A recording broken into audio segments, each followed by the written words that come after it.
नमस्कार, जी बिजनेस पर आपका स्वागत है। आप देख रहे हैं पावर ब्रेकफास्ट। आपके साथ मैं हूं मानसी दवे और सीधा विदेशी बाजार के संकेत आपको बताते हैं। लगातार 2 सेशन से हम देख रहे हैं विदेशी बाजार से बिकवाली का दबाव देखने को मिल रहा है और आज एशियाई बाजार लाल निशान के साथ एसजीएक्स निफ्टी में ट्रेड हम देख रहे हैं। हांगकांग के बाजार में करीब 83 अंकों की गिरावट है।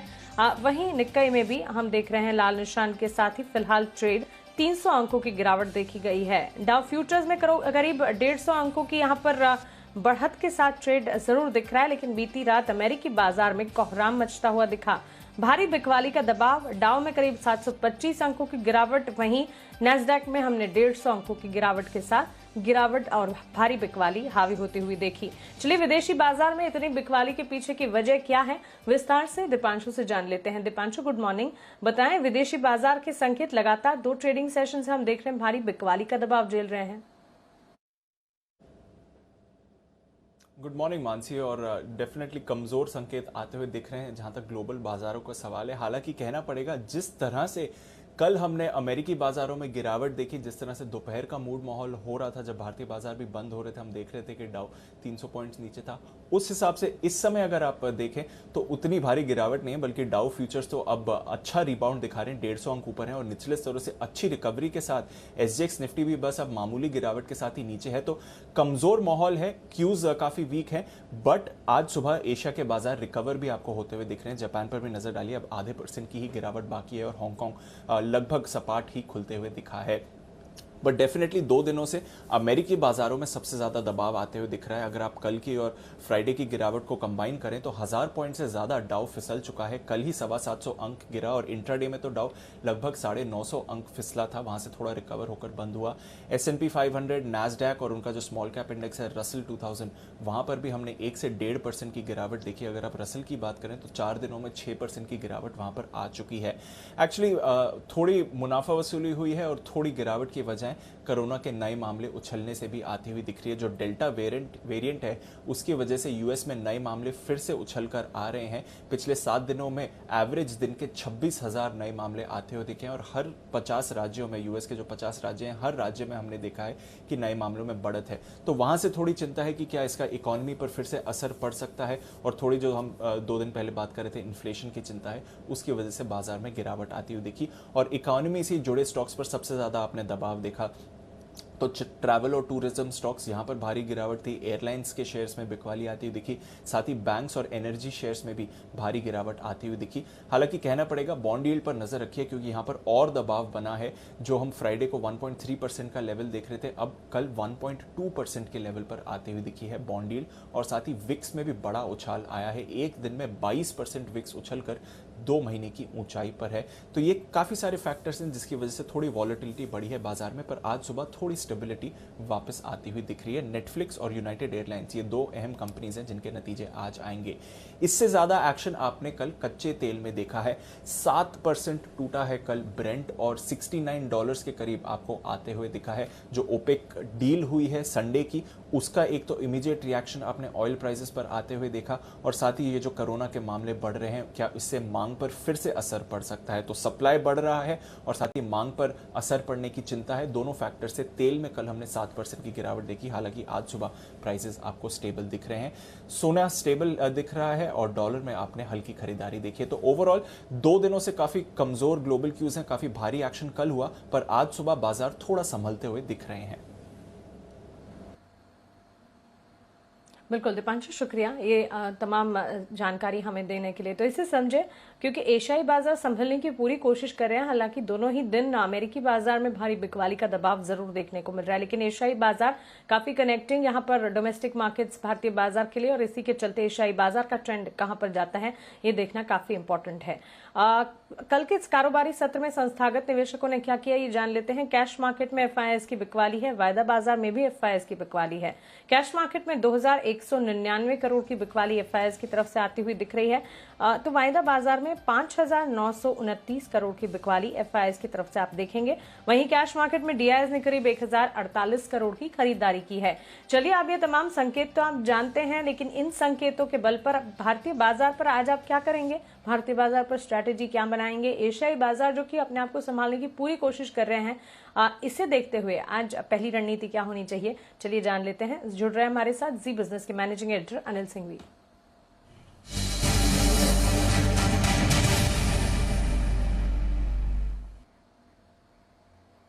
Anil sir, good morning. लगातार 2 दिनों से अमेरिकी बाजार बुरी तरह टूट रहे हैं, आज एशियाई बाजार अपने आप को संभालने की कोशिश में है। और सर, एफआईएस की सेलिंग के आंकड़े, इन तमाम संकेतों को कैसे समझना चाहिए, कितना बुरा है और साथ ही क्या स्ट्रैटेजी आज के लिए बनाई जाए? Good morning Mansi. देखिए, संकेत तो खराब है। अगर 700 पॉइंट डाउ गिरता है तो जाहिर सी बात है कि खुश तो नहीं हो सकते। अच्छी बात यह कि एशिया का रिएक्शन ज्यादा नहीं है, नहीं एसजीएक्स निफ्टी का। कुछ हद तक हम कमजोरी कल 50 ही चुके थे, क्योंकि जब भारतीय बाजार बंद हुए तो डाउ फ्यूचर 350 पॉइंट नीचे थे। लेकिन हमारे लिए एक अच्छी बात और हुई है, और वो है कि कच्चा तेल $69 पर आया है। कहा 77-78 डॉलर से कच्चा तेल जो तेजी से गिरा है, ये हमारे लिए बड़ी अच्छी बात है कि हमारा इंपोर्ट बिल इमीडिएटली 12-13% से कम हो गया।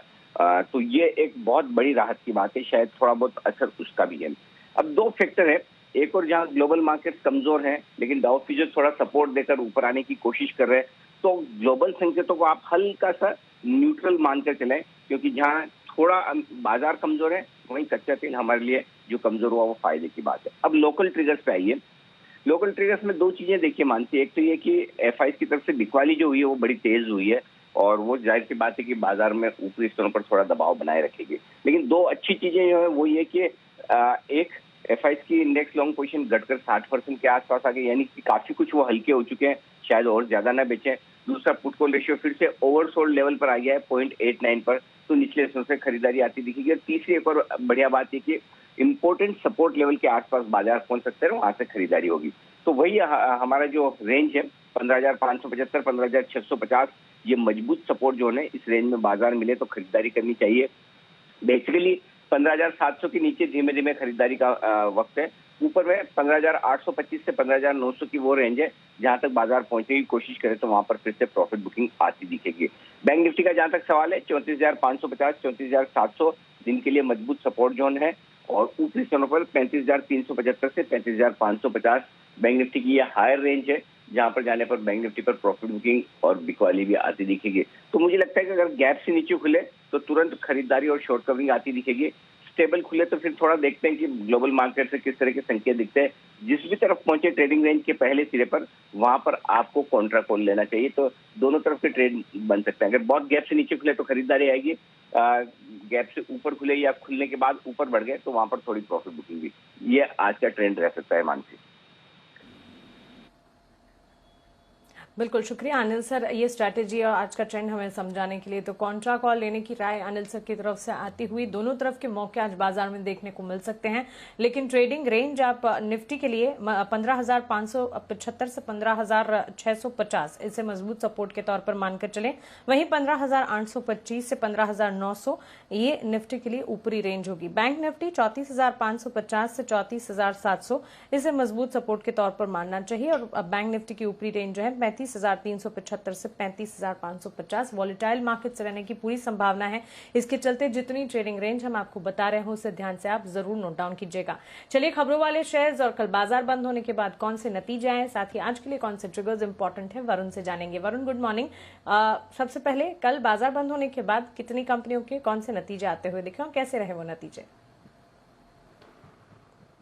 Good morning Mansi. तो शुरुआत करते हैं एचसीएल टेक से, जहाँ पे नतीजे हमारे अनुमान से थोड़े कमज़ोर है। रेवेन्यू जो है 20068 करोड़ के आसपास आया। हमारा अनुमान था 20,250 करोड़ के आसपास का। मार्जिन देखिए 20.2% का अनुमान था, 19.6% पे आए हैं।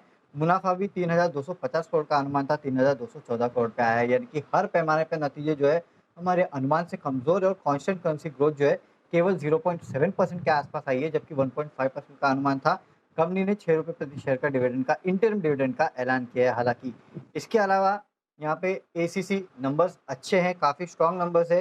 साल दर साल सेल्स 49% बढ़ी है, मार्जिन 20% से बढ़ के 22.5%।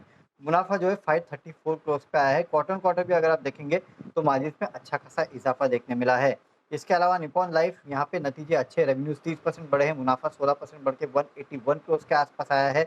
वहीं मैस्टेक यहाँ पे भी नतीजे अच्छे हैं। रेवेन्यू 6.9% बढ़े हैं, मार्जिन 19.8% से बढ़ के 20%, मुनाफा 5.9% बढ़ा है, 80.2 करोड़ के आसपास ही आया है।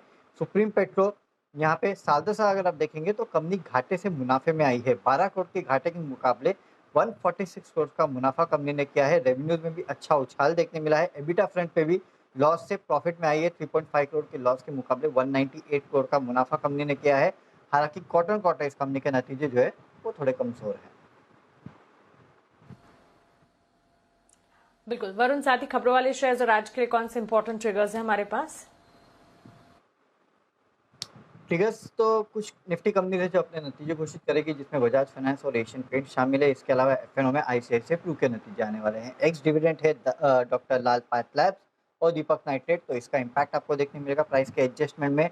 तत्व चिंतन आज आईपीओ बंद होने वाला है और अब तक करीब 15 गुना ये आईपीओ जो है वो भर चुका है। रिटेल का हिस्सा जो है करीब 23.5 गुना भरा है, 24 गुना के आसपास। टाटा स्टील और जिंदल स्टेनलेस के बीच में करार हुआ है।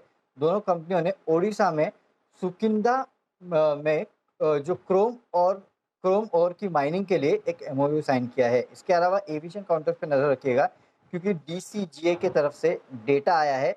जून में इंडिगो का मार्केट शेयर जो है 55.3% से घटकर 54.7% के आसपास आया है और स्पाइसजेट का मार्केट शेयर जो है 9.4% से घटकर करीब 9% के आसपास आया है। डोमेस्टिक एयर ट्रैफिक में 48% के आसपास की बढ़त देखने मिली है मंथ ऑन मंथ। इसके अलावा कुछ और खबरें ये है कि वैक्सीन की दोनों डोज लगने के 15 दिन के बाद जो बाहर से आने वाले यात्री हैं उनको आरटीपीसीआर का जो टेस्ट है वो नहीं करवाना पड़ेगा। हालांकि पश्चिम बंगाल ने कहा है उनके यहाँ अभी भी अगर आप आते हैं या फिर वहाँ पे ट्रैवल करते हैं तो आपको या तो फिर सर्टिफिकेट देना होगा कि आपने दोनों डोज लगा ली है। अगर नहीं है तो 72 आवर्स के अंदर आरटीपीसीआर का जो नेगेटिव रिपोर्ट है वो आपको सबमिट करनी होगी। लॉरस लैब अमनसा होल्डिंग ने इस कंपनी में 0.63% हिस्सा जो है बेचा है। कुल हिस्सा जो है 4.46% से घट के 3.84% हुआ है। कुछ बल्क डील्स जिसमें क्लीन साइंसेस में नमूरा इंडिया इन्वेस्टमेंट फंड ने करीब 10 लाख शेयर्स खरीदे हैं। जीआर इंफ्रा में भी नमूरा ने करीब 5 लाख शेयर्स खरीदे हैं। जस्ट डायल में tree line Asia master fund Singapore ने करीब 88.5 लाख शेयर्स बेचे हैं और रोजारी बायोटेक में आईएफएल स्पेशल अपॉर्चुनिटी फंड ने करीब 16 लाख शेयर्स के आसपास बेचे हैं यहाँ पे। इसके अलावा public sector pension investment fund ने इन सब शेयर्स को खरीदा है रोजारी बायोटेक। क्विकली आज के लिए ट्रेडिंग कॉल्स अब बता देते हैं आपको। चॉइस ब्रोकिंग की राय वोकहार्ट फार्मा पर खरीदारी की है। 620 के टारगेट्स को मानकर चले, 565 का स्टॉप लॉस लगाइए। आनंद राठी पीएनबी पर बुलिश है, 44 के टारगेट्स के लिए 38 का स्टॉप लॉस लगाकर खरीदारी करके चल सकते हैं। वहीं सेंट्रम ब्रोकिंग की राय ल्यूपिन और कैप्लिन पॉइंट पर है। ल्यूपिन पर खरीदारी अगर करते हैं 1220 के टारगेट्स को मानकर चले, 1170 का स्टॉप लॉस लगाइएगा। वहीं कैप्लिन पॉइंट 750 तक के लेवल्स देखे जा सकते हैं, 685 का स्टॉप लॉस लगाकर आप खरीदारी का मन बनाकर चल सकते हैं। अब हमारे साथ kiranjadhav.com के सीईओ आशीष केलकर जुड़ गए हैं। आशीष जी, गुड मॉर्निंग, स्वागत है आपका जी बिजनेस पर। सबसे पहले इंडेक्स पर आपका नजरिया और साथ ही आज के लिए आपके टॉप रिकमेंडेशन भी बता दीजिए। Good morning. अभी देखेंगे तो निफ्टी जो है, निफ्टी में मैं मानता हूँ एक सपोर्ट है, स्ट्रांग सपोर्ट है, वो है 15,630 का। जब तक इसके ऊपर है तो थोड़ी रिकवरी आ सकती है, लेकिन गैप डाउन होने की संभावना है। तो मैं मानता हूँ आज इंडेक्स में मेरा कोई ट्रेड नहीं रहेगा, थोड़ा स्टॉक स्पेसिफिक अप्रोच रखना होगा। मैंने 2 स्टॉक चुना है यहाँ पे, उसमें से पहला जो स्टॉक है वो है लुपिन का। अगर हम लुपिन की तरफ देखते हैं तो उसमें एक ब्रेकआउट मिला है। कल का क्लोजिंग 1186 है, मेरा स्टॉप लॉस रहेगा 1172। तो 1172 के ऊपर ही खरीदारी करने की सलाह होगी। 1172 का स्टॉप लॉस, 1205 का टारगेट पहला, 1220 का दूसरा स्टॉक मैंने चुना है एसआरएफ। स्टॉप लॉस लगाना होगा 7770 का। मेरा पहला लक्ष्य रहेगा 7950, दूसरा लक्ष्य रहेगा 8000 का। तो एसआरएफ में खरीदारी करने की सलाह होगी। बिल्कुल आशीष जी, शुक्रिया आपने रेकमेंडेशन हमें बताने के लिए। केडिया कमोडिटीज के अजय केडिया से कमोडिटी मार्केट्स पर हमने बातचीत की, उनके रेकमेंडेशन आपके सामने रख रहे हैं। गोल्ड सिल्वर दोनों पर खरीदारी की राय। गोल्ड में 48,260 का पहला टारगेट, 48,400 का दूसरा टारगेट, 47,780 के स्टॉप लॉस के साथ खरीदारी की जा सकती है। चांदी में यहाँ खरीदारी कीजिएगा, 67,900 तक के टारगेट्स देखने को मिलेंगे। उसे पार करने पर 68,500 तक किया जा सकता है। 66,500 का स्टॉप लॉस जरूर लगाएं। कच्चे तेल में घरेलू बाजार में एक बार खरीदारी करने की राय है। 5,020 का पहला लक्ष्य, 5,080 का दूसरा लक्ष्य, 4,890 के स्टॉप लॉस के साथ खरीदारी का मन बना सकते हैं। और बेस मेटल्स की चाल को देखते हुए जिंक में खरीदारी कीजिएगा। 244 और उसके बाद 246 तक के जाते हुए दिख सकता है। 239 to 39 का एक स्टॉप लॉस आपको लगाना होगा। चलिए, आप पूजा त्रिपाठी हमारे साथ जुड़ गई हैं, उनसे एफआईआर यानी कि ब्रोकरेज का एक्शन समझते हैं। पूजा, गुड मॉर्निंग, बताएं ब्रोकरेज रिपोर्ट्स कौन सी हैं हमारे पास? जी, HCL टेक और HDFC लाइफ के नतीजे आए हैं, उसी पर काफी ढेर सारे ब्रोकरेज हाउस की कवरेज हैं। HCL टेक की बात करें तो काफी मिली-जुली राय हैं। कुछ कहीं टारगेट 1200 के ऊपर है और कहीं 1100 के नीचे के भी टारगेट देखने को मिल रहे हैं। गोल्डमैन सैक्स ने न्यूट्रल की रेटिंग दी है, टारगेट 1016 का दिया है, पुराना टारगेट 1024 से घटाकर। क्रेडिट स्विस ने आउटपरफॉर्म की रेटिंग दी है, टारगेट है 1250 का। मैक्वायरी ने आउटपरफॉर्म की रेटिंग दी है, टारगेट दिया है 1220 का। मॉर्गन स्टैनली इक्वल वेट की रेटिंग दी है और टारगेट 1065 का दिया है। जेपी मॉर्गन ने ओवरवेट की रेटिंग दी है, टारगेट 1200 रुपए प्रति शेयर का दिया है। जेफरीज ने खरीदारी की राय दी है 1180 के लक्ष्य के लिए और सीएलएसए ने भी खरीदारी करने की राय दी है, टारगेट दिया है 1180 का। इसके अलावा एचडीएफसी लाइफ पर भी ढेर सारी रिपोर्ट्स आई हैं, ज्यादातर टारगेट्स यहाँ पर में कमी देखने को मिली है। मॉर्गन स्टैनली ने इक्वल वेट की रेटिंग दी है, टारगेट 730 का दिया है। गोल्डमैन सैक्स ने खरीदारी करने की राय दी है, टारगेट 890 से घटाकर 860 का कर दिया है। जेपी मॉर्गन ओवरवेट की रेटिंग है, टारगेट 790 से घटाकर 770 का कर दिया है। जेफरीज ने टारगेट अपना 880 पर बरकरार रखा है, यहाँ पर बाय की रेटिंग दी है। मैक्वायरी ने आउटपरफॉर्म की रेटिंग दी है, टारगेट 850 पर बरकरार रखा है। नोमुरा की न्यूट्रल की रेटिंग आई है कंपनी पर, लेकिन इन्होंने टारगेट बढ़ाया है, 725 से बढ़ाकर 750 का किया है। और इसके अलावा सीएलएसए यहाँ पर भी टारगेट बढ़ाया गया है, कंपनी ने आउटपरफॉर्म की रेटिंग दी है और टारगेट 760 से बढ़ाकर 790 का दिया है। ओके पूजा, शुक्रिया ये ब्रोकरेज रिपोर्ट हमें बताने के लिए।